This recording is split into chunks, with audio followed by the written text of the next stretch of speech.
কোথায় আছো বুঝি না, নবীজির মায়া ছেড়ে মানুষ কোথায় আছো বুঝি না, মোদের জন্য কাঁদেন নবী শুয়ে সোনার মদিনায়। আল্লাহুম্মা সাল্লি আলা মাওলানা মুহাম্মদ ওয়া আলা আলি সাইয়্যিদিনা মাওলানা মুহাম্মদ সাল্লাল্লাহু তাআলা আলাইহি ওয়াসাল্লাম। উপস্থিত আজকের জলসার সভাপতি মহাশয়, উলামায়ে কিরামগণ, তলবায়ে নিজাম, দিক বিদিক থেকে আগত আমার তৌহিদপন্থী মুসলিম জনতাগণ, পর্দার আড়ালের মা ও বোনেরা, আসুন রাত যদিও অনেক গভীর, আমরা এখনো গভীর ঘুম আসেনি আমাদের, তাই অল্প একটু সময় কোরআন ও হাদিস থেকে আলোচনা আমি ইনশাআল্লাহ হাদিস করব। আশা করি আপনারা শ্রবণ করবেন তো, বলুন ইনশাআল্লাহ। আচ্ছা, সন্ধ্যা থেকে নিয়ে শায়ের ইসলামের মুখ দ্বারায় আমার পীর মুর্শিদের শানে মানকাবাত শুনলেন, রাসূলুল্লাহ শানে নাত শরীফ শুনলেন। আমি হামদ বাড়ি তালা থেকে আমার ওয়াজ শুরু করবো, আপনারা শুনবেন তো? মাত্র দুই এক ছন্দ, শুধু আমি একাই নয়, সবাইকে মিলে পড়তে হবে। আমার আল্লাহ মহান, এতটুকু বলতে পারবেন না? বলতে পারেন, আমার আল্লাহ মহান। কবি লিখছেন, ও চাঁদ ওঠে ফুল ফোটে তোমারি কথায়, সূর্য ওঠে পাখি ডাকে তোমার ইশারা, চাঁদ ওঠে ফুল ফোটে তোমারি কথায়, সূর্য ওঠে পাখি ডাকে তোমার ইশারায়, সূর্য ওঠে পাখি ডাকে তোমার ইশারায়। ও চাঁদ ওঠে ফুল ফোটে তোমারি কথায়, সূর্য ওঠে পাখি ডাকে তোমার ইশারায়, জন্ম মৃত্যু সব কিছু তোমার ইশারায়, জন্ম মৃত্যু সব কিছু তোমার ইশারায়, জিন ইনসান হয়ে গেলে তোমার গুণ গায়। আল্লাহ মহান, আল্লাহ মহান, তুমি আল্লাহ মহান, আল্লাহ মহান, আল্লাহ মহান, তুমি আল্লাহ মহান। কোন ফলে গুণের মালিক তুমি, তুমি সর্বদাতা, 18,000 মাখলুকাতের তুমি সৃষ্টিকর্তা। জোরে বলো সুবহানাল্লাহ। কোন ফলে গুণের মালিক তুমি, তুমি সর্বদাতা, 18,000 মাখলুকাতের তুমি সৃষ্টিকর্তা।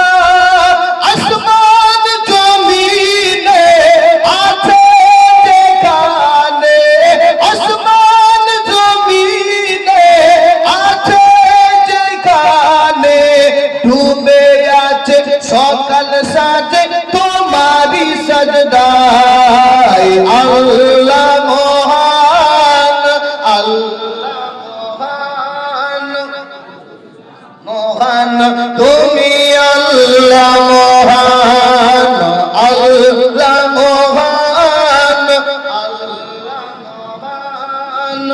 আল্লাহ মহান, তুমি আল্লাহ মহান। দেখে অবাক হই আকাশ তারে বিনা খুঁটিতে দাঁড়িয়ে। জোরে বলো। আকাশের দিকে একবার তাকিয়েছেন সবাই? আকাশটা এত বড় আল্লাহ পাক বানিয়েছেন, কোন খুঁটি আছে? আজকে লালখানদিয়া সারা জমিনে মাওলানা গোলাম সারওয়ার আব্বা জানের উরস মোবারক বা মিলাদ শরীফের উপলক্ষে জলসার আইটেম করেছেন, কোরআনের মাহফিল সাজিয়েছেন। এই এতগুলো প্যান্ডেল সাজানোর পরে খুঁটির প্রয়োজন হয়েছে না? হ্যাঁ, খুঁটি দিয়ে সৌন্দর্যটা বাড়ানো হয়েছে। আর কি করা হয়েছে? রড লাগা হয়েছে, সুতো দিয়ে বাঁধা হয়েছে। আলোটা ভালো হবে, সুন্দর করে দেখা যাবে। আমার আল্লাহ কতটা মহান, এত বড় একটা আসমানকে তৈরি করেছেন, কোনো খুঁটি দেননি। আর শুধু খুঁটি নয়, ওই আকাশের ভিতরে সুন্দর ছোট ছোট তারা ভরে রেখেছেন। যদি বলি সুবহানাল্লাহ। শুধু তারা নয়, আমার আল্লাহ পাক একটা সূর্য দিয়েছেন, একটা সূর্য পুরো পৃথিবীটাকে আলো দিচ্ছে। জোরে বলুন সুবহানাল্লাহ। তাই ছন্দের মাধ্যমে বলছি, দেখে অবাক হই আকাশ তারে বিনা খুঁটিতে দাঁড়িয়ে, দেখে অবাক হই আকাশ তারে বিনা খুঁটিতে দাঁড়িয়ে, কত নিয়ামত কত কুদরত রাখলে সে তাই সাজিয়ে, লক্ষ কোটি তারা নিপুণ ভাবে গড়া, লক্ষ কোটি তারা নিপুণ ভাবে গড়া, একটাই সূর্য সারা দুনিয়ায় আলো যে দিয়ে যায়। আল্লাহ মহান, আল্লাহ মহান, আল্লাহ মহান, আল্লাহ মহান, আল্লাহ মহান, আল্লাহ মহান, আল্লাহ মহান, তুমি আল্লাহ মহান। সে ছন্দ, শুকরিয়া করি কোটি কোটি আল্লাহ শুধু তোমার, কেন? ভালোবাসিয়া উম্মত করেছে নবীজি মুস্তাফা। শুকরিয়া করি কোটি কোটি আল্লাহ শুধু তোমার, শুকরিয়া করি কোটি কোটি আল্লাহ শুধু তোমার, ভালোবাসিয়া উম্মত করেছে নবীজি মুস্তাফা। ক্ষমা করে দিও, কাছে টেনে নিও, ক্ষমা করে দিও, কাছে টেনে নিও, বলি আমিন রোজ প্রতিদিন সকাল সন্ধ্যা বেলায়। আল্লাহ মহান, আল্লাহ মহান, আল্লাহ মহান, তুমি আল্লাহ মহান। সাল্লাল্লাহু তাআলা আলা নবিল মুবারক সাল্লাম, সালাতাম ওয়া সালামু আলাইকা ইয়া রাসূলুল্লাহ, সালাতাম ওয়া সালামু আলাইকা ইয়া হাবিবাল্লাহ, সাল্লাল্লাহু তাআলা আলাইহি ওয়া সাল্লাম। আসুন, যদিও রাত অনেকটা গভীর, আর এই গভীর রজনীতে আমি মাত্র দুটো এসএমএস, দুটো আয়াত পড়েছি। দুটো আয়াত দ্বারা ইনশাআল্লাহ বক্তব্য হবে। প্রথমত যে আয়াতে কারিমা তেলাওয়াত করেছি, কম বেশি সকলেরই জানা। এই কোরআন মাজিদের মধ্যে ফার্স্ট সর্বপ্রথম এই আয়াতটাই নাযিল হয়েছে, না ভাই? এই আয়াতটাই নাযিল হয়েছে, ইকরা বিসমি রাব্বিকাল্লাযী খলাক। আচ্ছা, এই আয়াতটা কোথায় নাযিল হয়েছে কারো জানা আছে? জানা নাই।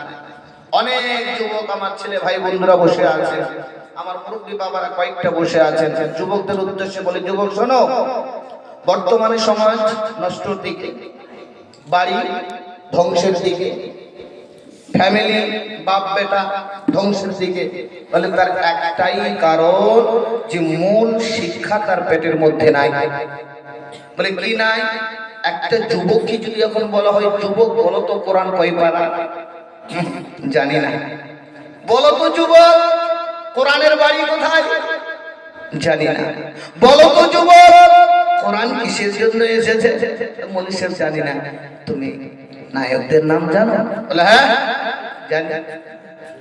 তুমি পাবজি খেলতে পারো? বলে খুব পারি। এই দুনিয়ার যত কাজ আছে সব আমি পারি, কিন্তু মূল শিক্ষা কোরআন এটা আমি পারি না। তাহলে ধ্বংস হবে কি হবে না? মা বোনেরা বসে আছে, ও মা বোনদেরকে যদি বলা হয়, একটাই উত্তর বেরিয়ে আসবে, সিরিয়ালের যত নাম ওরা হাফিজ হয়ে আছে, সিরিয়ালের যত নাম হাফিজ হয়ে আছে। আর কোরআনের কথা বললে পারিনি, শিখিনি। পরিচয়টা নেন আর শিক্ষামূলক ইকরা বিসমি রাব্বিকাল্লাযী খালাক এই আয়াতটা কোথায় নাযিল হয়েছে কয়েক মিনিট আলোচনা করে দ্বিতীয় নম্বর আয়াতে যাব ইনশাআল্লাহ। হাদিস যুবক শোনো, যদি কেউ প্রশ্ন করে কোরআনের বাড়ি কোথায়, তুমি যদি উত্তর না দিতে পারো আজকে উত্তরটা তুমি খুব সুন্দর করে নোট করে নাও। যদি কেউ বলে কোরআনের বাড়ি কোথায়, এক বাক্যে উত্তর দেবে কোরআনের বাড়ি হচ্ছে লাউহে মাহফুজে। বলে এর প্রমাণ কোথায়? বলে আল্লাহর কোরআন বলেছেন বিসমিল্লাহির রহমানির রহিম বাল হুয়া কুরআনুম মাজিদুন ফি লাউহিন মাহফুজ। কোরআন